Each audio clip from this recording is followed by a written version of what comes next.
Now let's head to Parliament. Former IEBC CEO Ezra Chiloba has been put on the spot for single-handedly authorizing the 6.5 billion shillings tender to Safran Limited for the August 8th general election and the repeat presidential election.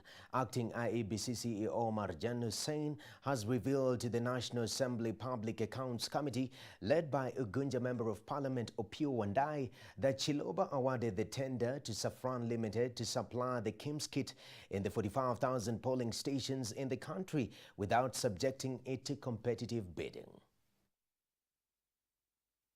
Embattled former IEBC CEO Ezra Chiloba, who has in the recent past been on the limelight for all the wrong reasons in the poll body IEBC, has yet again found himself on the spot.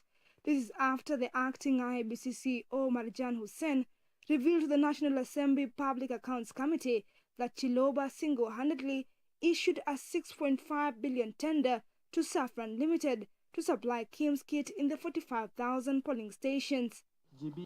It is alleged that Chiloba did not subject the tender to competitive bidding as required by the procurement law. In law,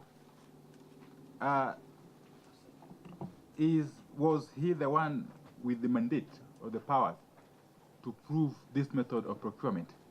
Chairman, the Commission did not give an approval for direct procurement. It was discussed. It was discussed, as I stated, in various plenary meetings. But there was no decision that we go direct procurement by the... But it's on record. Me and you and others who are living in this country, that there was a time the chairman issued a statement terminating the KIMS kit. I don't know whether you can remember, whether your memory serves you well. The poll body is also on the spot for lack of documentation of payment vouchers worth shillings 2 billion. The Auditor General revealed that the documents were missing despite the huge payments made. Suna East MP Junet Mohammed said, without evidence to support the millions of payments made, it will be hard to establish if money was indeed stolen. Payment on vouchers. When you prepare a voucher is when you are going to pay. Now, you cannot appear before this committee to answer a question of 2 billion shillings with fake, demeaning papers like this one. And beyond supplying a list, the name and the person paid, the more relevant thing actually to supply to us is what are they being paid for. Some pending bills have got vouchers prepared and others don't have payment vouchers prepared. IEBC Commissioner Boya Mulu, who was representing the rest of the commissioners before the PAC committee, was having a hard time to explain how the tender amounting to billions was awarded to Safran Limited. Following the probe by the lawmakers, it was agreed that Chiloba should appear before the committee as a witness to respond to the weighty issues raised against him.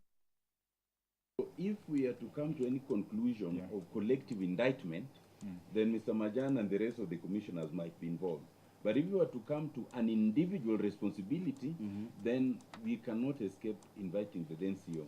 But my point... So you have to answer this question, but anything that you answer that you don't know, or you answer wrongly, you'll be held culpable, you'll be held responsible. So it is within your mandate to answer what you think is right, and what you don't know and you think it was done by the previous management or the previous CEO, you leave it to him. IEBC Chairman of Fletcher Bukati, who was nowhere to be seen in today's session, was asked to appear without fail tomorrow morning to help explain weighty issues that the Commission is grappling with. Issues in the tender that are raising queries include one that was awarded to Nylon Enterprise, which was given a 2.02 million tender to supply matchboxes in the 45,000 polling station, with each matchbox estimated to cost 44 shillings. You may need a more substantive person to accompany you, a more substantive officer in the category, in the position of a chairman of the commission. We need the chairman here. As much as the accounting officer will still be with you as the accounting officer, this does not exonerate anybody, because we need to get the views of the chairman on what the accounting officers have done. The National Assembly Watchdog Committee will resume its sitting tomorrow to continue probing the loss of 9 billion shillings as captured in the Auditor General report of 2016-2017. Aaron Mwangi, KUTV.